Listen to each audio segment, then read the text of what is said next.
मैं ट्रेस करके दिखाया भी, आप सबने भी किया है। अगर किसी को कोई क्वेश्चन हो तो हमसे पूछ सकते हैं। लेसन नंबर 72 में आपका लिखा हुआ हाउ टू चेक सॉर्टिंग। हम डीसी सप्लाई से चेक करते हैं तो कैसे पता करते हैं सॉर्टिंग है, सॉर्टिंग को कैसे चेक करते हैं, तो उसके बारे में यहाँ पे लिखा हुआ है। प्राइमरी लाइन ही शॉर्ट होती है ज्यादातर। हाँ, how to check physical damage. Physical damage को कैसे चेक करेंगे, अब मैंने ये बता दिया।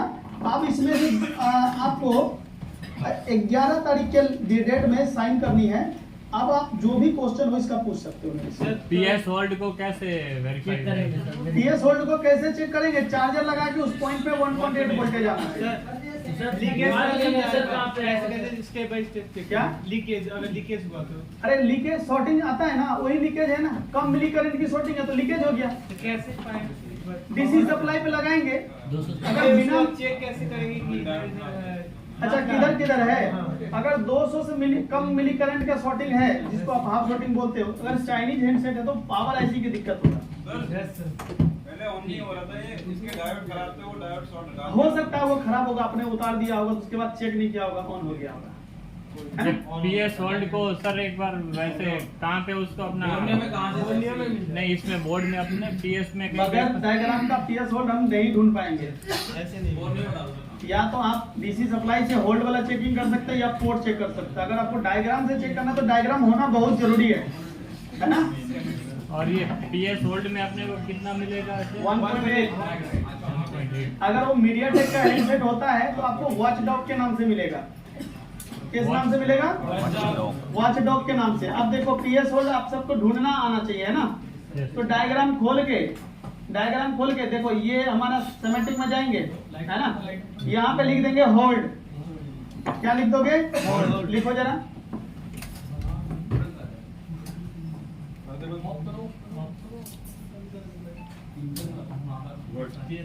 होल्ड लिखा, देखो आ गया पीएस होल्ड। अब इस लाइन को कॉपी करो। यहाँ कोई टेस्ट पॉइंट दिया है क्या? नहीं दिया। तो हम ये को इसको देखना, इसके बीच में कुछ लगा है क्या?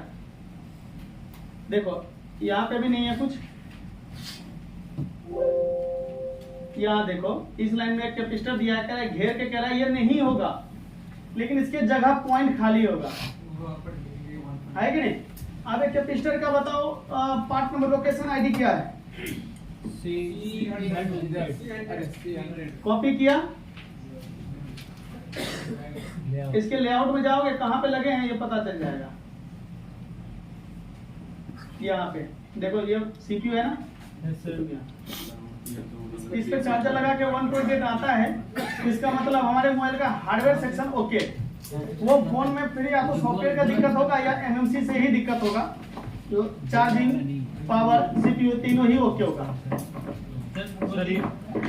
सर ये रजिस्टर है ना, क्या है मतलब उसमें तो आर पड़ा है, इसमें क्या है? कैपेसिटर है, क्या है ये कैपेसिटर है, सी है ना कैपेसिटर। वो नहीं दिख रहा इसलिए सर जो लीकेज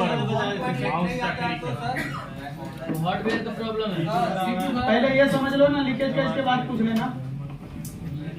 सर लीकेज हो, अरे पीएस होल्ड क्लियर हो गया। 1.8 नहीं आता है तो सर, तो आपका मोबाइल का देखना पड़ेगा, पावर ऐसी खराब हो गया, सीपीयू खराब होगा, चार्जिंग तो ठीक है।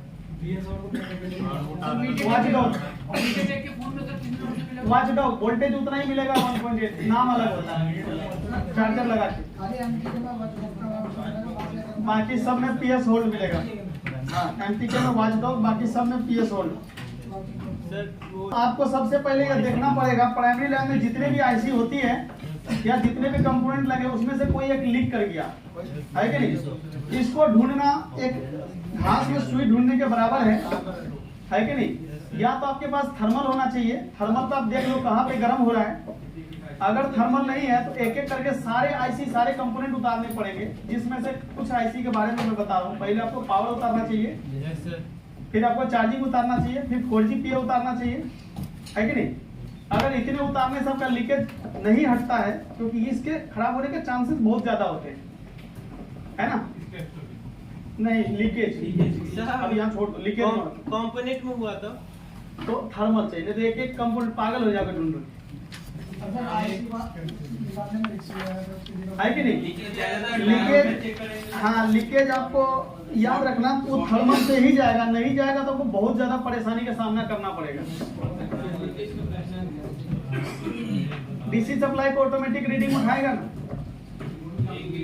200 से कम उठाएगा तो गर्म ही नहीं होगा कहीं, ज्यादा जाते तो 200 ही जाएगा, शॉर्ट रहता है। गर्म ही नहीं होगा कहीं पे, कम मिली करंट है तो गर्म नहीं होगा। में 1 मिली 2 मिली आ जाएगा। देखो फुल शॉर्ट, लीकेज ये सब बोलते हो ना, ये अलग अलग नाम है, चीज एक ही है। उसी लाइन में हल्का सा छेद हुआ है तो लीकेज, ज्यादा फट गया तो शॉर्ट। लाइन तो वही खराबी है ना, ट्रेस तो वही लाइन करना है। फुल शॉर्ट में भी वही लाइन ट्रेस करना है, लीकेज में भी उसी को करना है। कम लीक हुआ तो लीकेज, ज्यादा फट गया तो शॉर्टिंग। नहीं, अगर 7 मिली करंट के शॉर्टिंग है, एम्पियर बढ़ा के क्या करोगे? एम्पियर तो ऑलरेडी हम 3 एम्पियर दे रहे हैं, लेकिन ले रहे हैं 7 मिली करंट, हीट ही नहीं होगा। समझे नहीं आएगा, क्योंकि शॉर्टिंग किसका है? एम्पियर का। तो एम्पियर उठा ही नहीं रहा, 7 ही मिली करंट, तुम ज्यादा देके करोगे क्या उसको? अगर आपके मटके में 1 गिलास पानी है, हल्का सा छेद है, अब पूरा मटका भर दोगे तो उतना ही निकलेगा ना, या ज्यादा लगेगा? उतना ही निकलेगा, उतना ही निकलेगा ना। खाली रहेगा तब भी उतना निकलेगा, भरे रहेगा तब भी उतना निकलेगा। शाम को पता हट गया तो गड़बड़ हो गया, उसको बोलते हैं पूरा शॉर्ट हो गया। शाम को पता चलेगा कि पानी पी गया, पानी गया हाँ, लीकेज लीकेज, लीक हो गया, बैन लीक हो गया, समझ रहे? और बताओ, क्लियर है? कोई क्वेश्चन इस लाइन में? इस लाइन में पीएस होल्ड का कोई मतलब लोकेशन फिक्स नहीं। कंपनी हर एक फोन में अलग अलग जगह छुपा के रखता है ताकि कोई चेक ना कर पाए, कंपनी ही यूज कर पाए। ठीक है जी। सर, ये किसी में अपन ने थोड़े दिन पहले देखा था तो उसमें सिर्फ वो टीपी पॉइंट के जैसा पॉइंट ही दिया था। हैं? क्या बूट सीक्वेंस में सिर्फ 4 ही चीज को चेक करना है। क्या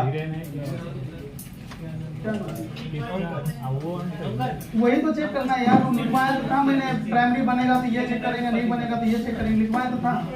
आप क्वेश्चन पूछिए ना,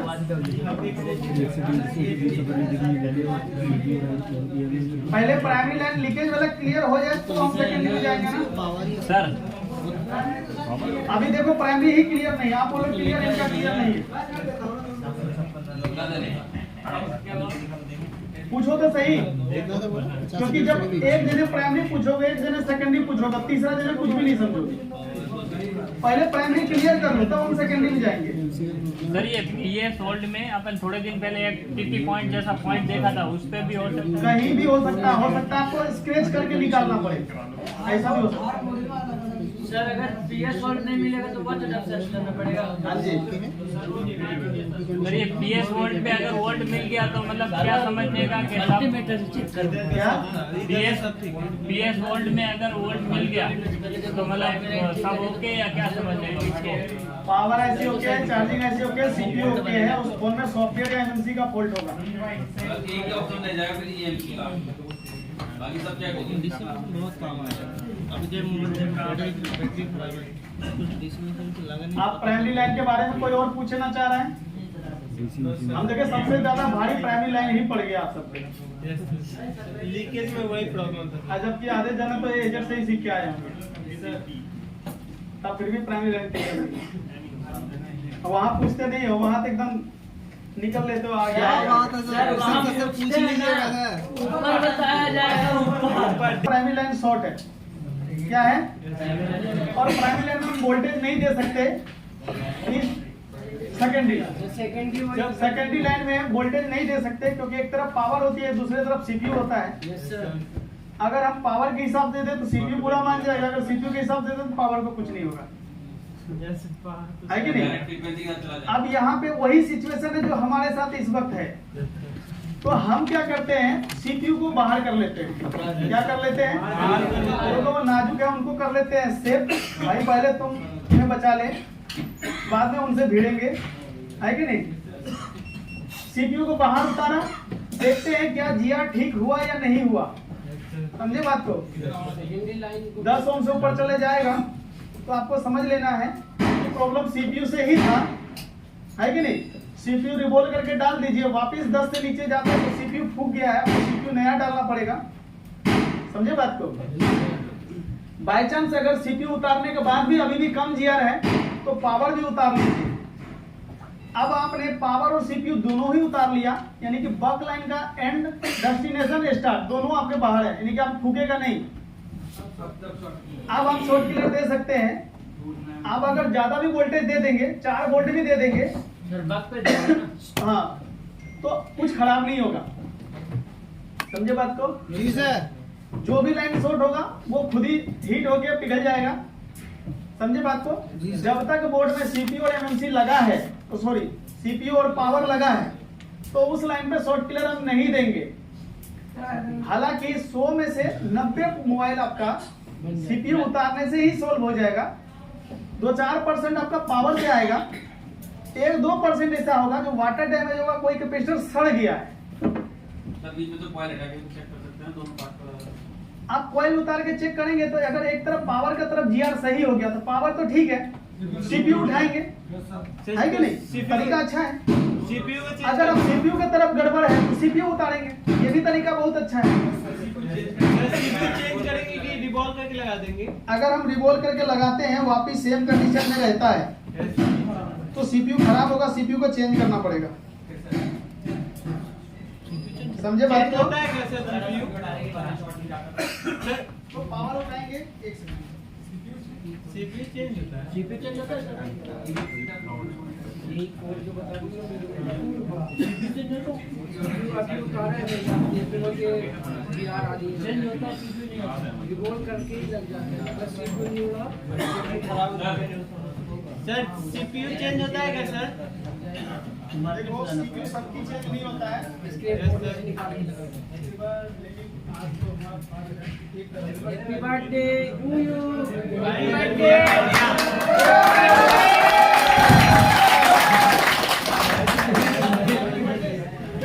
बर्थडे नहीं है, हमको भी खिलाइए मिठाई। शादी मुबारक हो भाई। हाँ, विदाई समारोह। मिठाई मुबारक। क्या है? हमारे भी मुंह मीठा कराइए।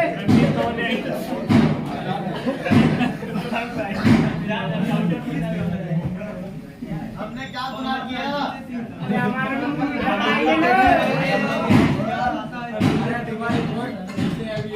अरे सबको मुंह मीठा कराना पड़ेगा भाइयों, सबको जितनी भी बेटी क्लास में।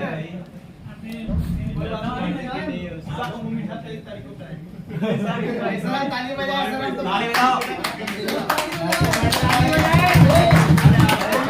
होगा नहीं, इस वजह से है ना।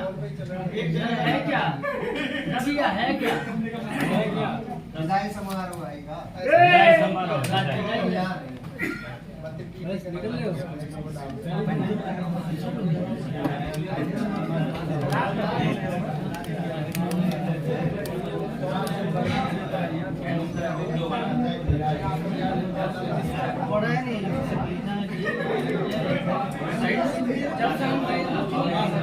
कुछ भी नहीं, अभी से स्टार्ट किया सब मॉडल का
चालू भाई, ये तो चालू भाई भाई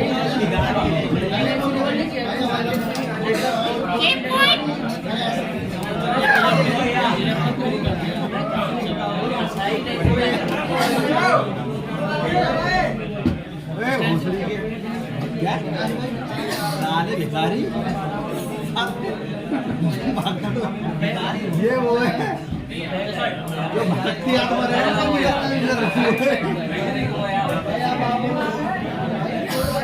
शक्तिमान शक्तिमान ये भक्ति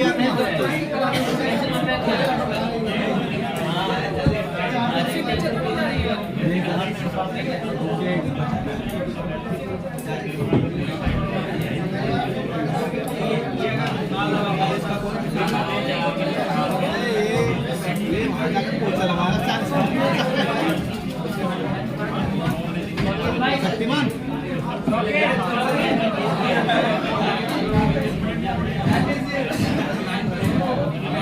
ये 40 भाई ये 40 भाई ये 40 बंगाली नेपाली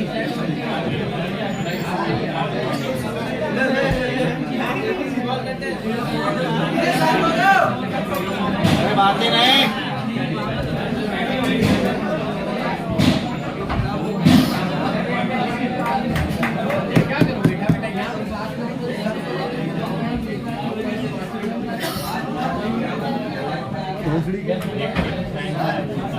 वो 40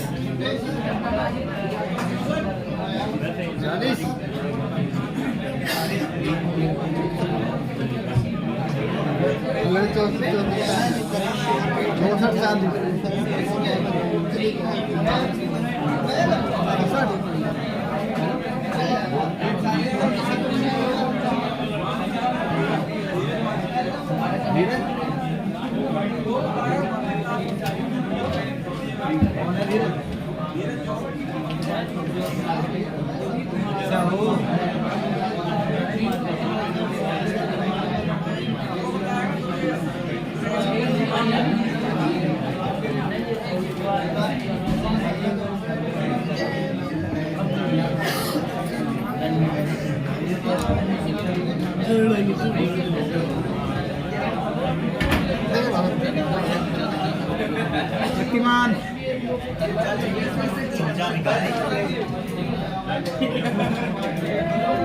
शक्तिमान शक्तिमान नीचे बैठो ना जरा ध्यान दीजिए हाँ हम सेकेंडरी लाइन की शॉर्टिंग पे थे अगर पावर और सीपीयू बोर्ड में लगा हुआ है तो लाइन में कभी भी शॉर्ट किलर नहीं देना आपके शॉर्ट किलर देने से या तो पावर खराब हो जाएंगे या सीपीयू खराब हो जाएंगे, सीपीयू शॉर्ट हो जाएंगे। जब भी